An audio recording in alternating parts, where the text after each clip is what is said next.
Uni, what were you thinking going out by yourself? Don't you know how dangerous it is? It's okay. Toba helped me. And we met some kind strangers who helped us, and... Kind strangers? What made you so sure they were so kind, hmm? I suppose they had kind stranger written on their foreheads. Yeah, actually, they did. In big, bold letters. Don't talk back to me. The Mountain King problem still hasn't been solved. What would I do if I lost you, too? No dinner for you tonight. They were good people, Dad. Dinner or no dinner. Hello again, Huni. It's Miss Paimon and Miss Traveler. Dad, it's them. They're the ones who helped me. And I promised we'd take care of them if they came to visit. Oh, so you're the kind strangers. Well, I'm Trinidad. Apparently you helped my daughter today, so if there's anything you need, just ask. As an elder of the Scions of the Canopy, I've got some influence around here. Now, I trust that you're sensible people who know better than to take advantage of their host's generosity. Yep, just helping a neighbor. We're not looking for anything in return. Oh? Well, let's hope so. Dad, please! They're not bad people! They've eaten at the same table with Kanich before! Be nice to them! Kanich? Wait. I heard that two mysterious travelers from afar showed up at the Stadium of the Sacred Flame. Are they... you? And Paimon's the other!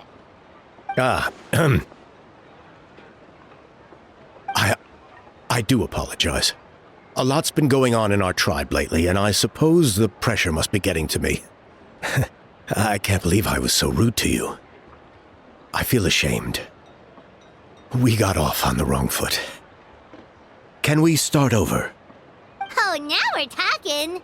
Seriously, though, don't worry about it. Already forgotten. We're just happy to see Huni got home safe and sound. You've just arrived, I take it? It would be my honor to give you a hero's welcome tonight. Careful now, that's quite an about face. We've heard that kind of thing can lead to spontaneous combustion around these parts. My dear traveler, you are very perceptive indeed. Go inside now, Huni. Dad's got some important business to discuss. Okay. Look after Miss Traveler and Miss Paimon. They're very special guests. Well, we'll hear you out, but we can't make any promises that we'll be able to help. This is a matter of utmost importance. Please allow me to explain. For many years, our tribe has celebrated the Turnfire Night. It is a traditional ceremony among the Scions of the Canopy, in which we remember our ancestor, Burkina, and his companion, Kangamato, the Mountain King. Burkina was a hero who bore the ancient name Malipo, and Kangamato was a powerful Yupanqui warrior. Together, they fought against the Abyss. They were victorious, but it came at a great cost. Burkina paid with his life. The Mountain King survived, but was contaminated by the Abyss, and he remains in hibernation to this day. Normally, Yupanqui never live longer than a century. It's possible that the abyssal power is responsible for his unnaturally long lifespan. That's right. The Mountain King is a living symbol of our glory, but even this glory comes at a price. The abyssal power inside him is highly sensitive, and when it is disturbed, he awakens and flies into a blind rage, attacking anything that moves. So besides the ceremony, another important part of Turnfire Night each year is cleansing the abyssal power inside the Mountain King, so that he will remain sound asleep. However, Abyss-related incidents have been on the rise in that land lately, as I'm sure you're both aware. As a result, it has become increasingly difficult to keep the Mountain King in hibernation. Only 5 months have passed since the last Turnfire Night, and he's already showing signs of instability. Has he woken up again? He has. We managed to contain the situation by performing a makeshift ceremony right away. But it was a close call. He could reawaken at any moment. Also, he attacked and wounded my companion, Nana, during the ceremony. She became contaminated by the Abyss as a result. And... We heard. Such a tragedy. We're really sorry for your loss. Yes. And Nana wasn't the first. Anyway, right now, we're preparing for an exceptional Turnfire night ceremony. And we need to find a suitable flame bearer. From what I've heard about your adventures, I believe you'd be perfect for the role. Of course. Plus, he's a bona fide hero who's inherited the Malipo name. Oh, you mean Kinich? Yes, he's the one. A hero worth his weight in gold. And unfortunately for us, he's all too aware of that. No prizes for guessing what he said when I asked him to host a Turnfire night outside of the annual schedule. An exceptional ceremony? I'll have to charge an exceptional price. I swear, no other concept exists in that boy's brain. I'm not the one to usually talk about people behind their backs, but I'm convinced the Y-Up got hit on the head and took a wrong turn the day it chose to give that ancient name to him. Have you ever heard of a hero whose mantra is, "What's your asking price?" Oh, and don't get me started on that insufferable Ahau he hangs around with. Thinks he's God's gift to mankind. Pompous fool. Yeah, Paimon has to agree on that last part. Anyway, the fact is, the ceremony can just as easily be done without him, as long as we find someone else. And besides, you two seem like much better candidates, huh? So what do you think? Wonderful! I can't thank you enough. Oni was right about you. You have kindness in your hearts. Come with me to the other side of the mountain. I'll bring you up to speed on each step of the ceremony. As experienced warriors, I'm sure you'll pick it up in no time.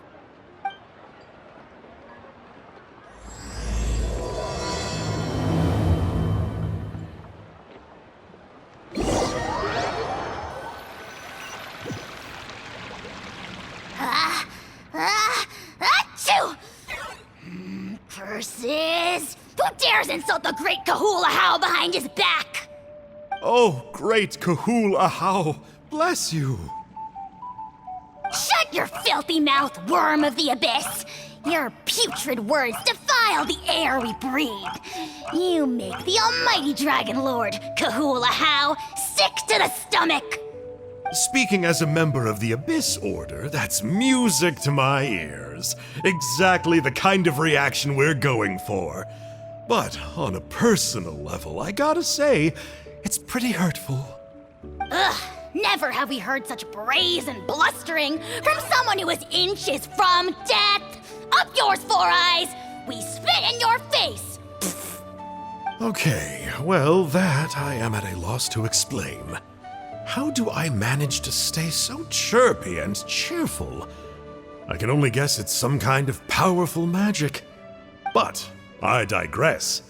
Mr. Kinich, I admit it, you, sir, are a legendary hunter. Still, the only reason you caught me is that I was reluctant to run away. You see, I'm very interested in the lore of your tribe. Kay? Is that it? Kay? Aren't you intrigued to know what it is about you guys that prompted a visit from the Abyss? It's the extreme sports! The other day, I narrowly avoided getting hit by a very brave soul who just leaped off a cliff. I think you call it bungee jumping? Anyway, I was very impressed.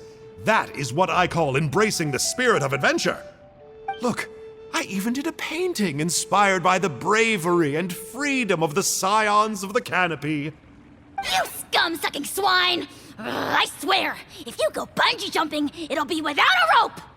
Head first off the tallest cliff with a band of hunters on your tail and nowhere left to run, and a bottomless cesspit waiting for you on the ground. You say that, but I get the sense that Mr. Kinich isn't planning to take my life right now. On top of that, I'm tired of spying on you from afar. So why don't we just negotiate a comfortable operating distance that works for both of us? I've heard that the most important thing in human relationships is to respect each other's boundaries. What do you say, Mr. Kinich? Or you could tell me what it is you're really after. What? And then I'll name my price.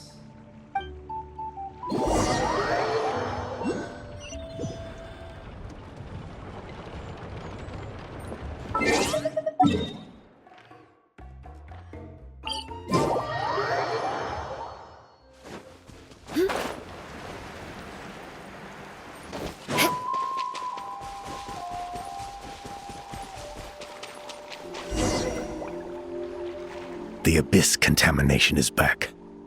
No surprises there. No doubt that explains the Mountain King's recent activity. See those torches over there? Those are sacred flame offshoots that we requested from the Stadium of the Sacred Flame. They contain the power of the Pyro Archon. Are you saying that the Sacred Flame and the Turnfire are the same thing? For ceremonial purposes, at least. Sending someone to the Night Kingdom to retrieve the legendary Turnfire isn't exactly an option. More to the point, though, the Sacred Flame is able to burn away abyssal filth. So that's why we use it in the ceremony. Gotcha! So basically, we just need to clean up the filth with the Sacred Flame.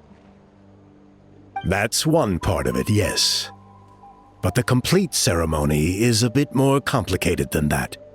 First, the flame bearer must collect a kindling of the sacred flame from the starting point. Then use a grappling hook to fly up into the sky and light each of the sacred flame pillars.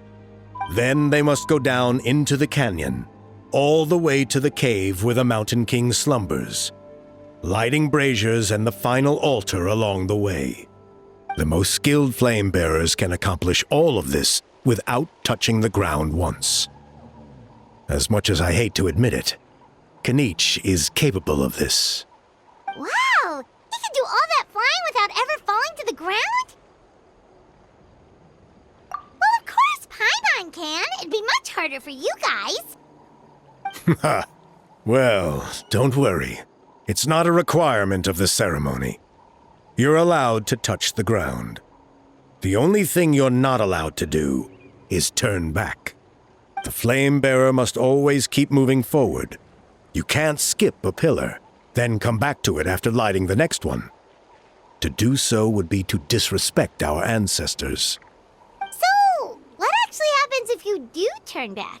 Surely the fires don't just go out. Well, if you're not careful, you might get burned. What about today then? Does the same rule apply? Oh no, don't worry. Today is just a practice. The order doesn't matter. You just need to take the sacred flame, cleanse the filth, then go light all the braziers. Are you ready? I'll repeat the key points again. Gather the kindling, cleanse the filth, and light all the braziers. I'll wait for you at the end.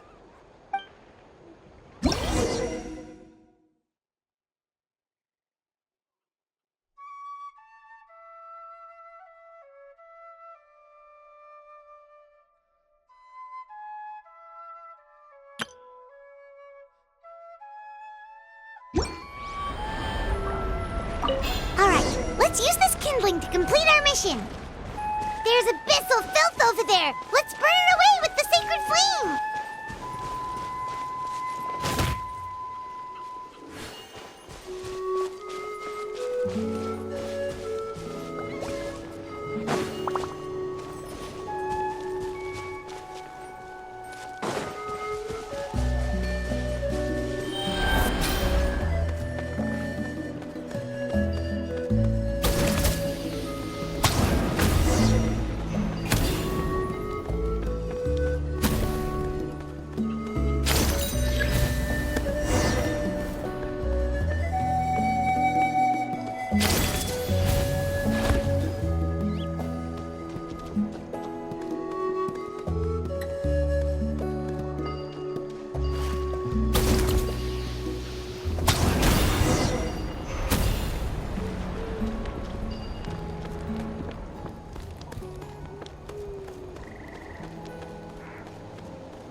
eye for an eye.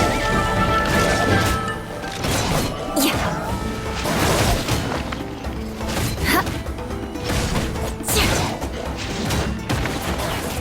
Yeah. I condemn you. Huh.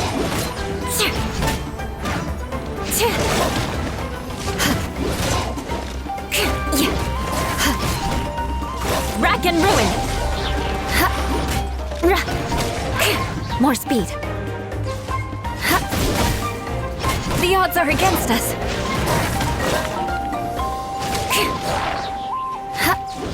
I condemn you.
That should be all the braziers. Let's regroup with Trinidad.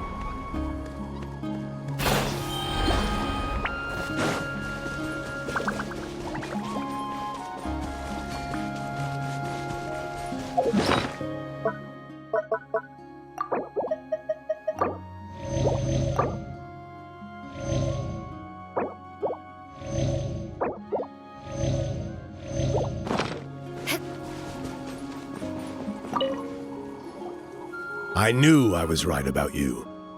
You have outperformed all of our previous candidates. If there was an ancient name for outstanding flame bearers, I'm sure the Wayab would consider you for the honor.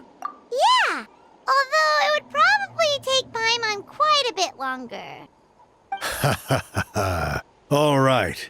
Now there's still a few days left until the ceremony. I should get back so I can inform the chief and the other elders that I have found the flame bearer we need. Oh, you mean they've still got to sign off on it? Some of them are still hoping we can come to an agreement with Kanich. But that's only because they haven't seen you in action.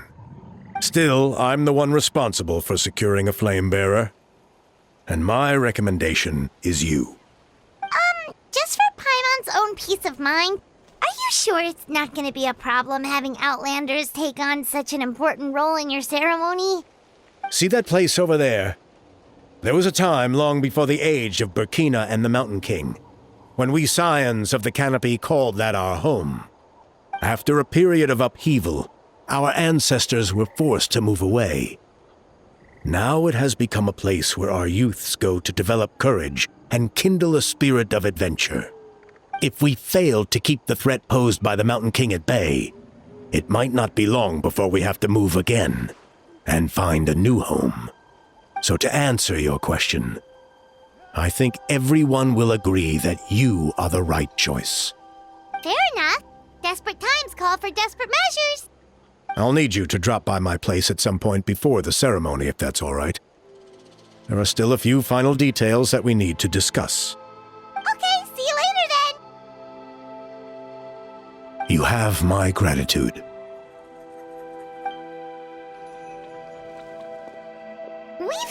out with a lot of other local festivals before, but this one feels a little different. Anyway, let's take a break before heading back to Trinidad's place.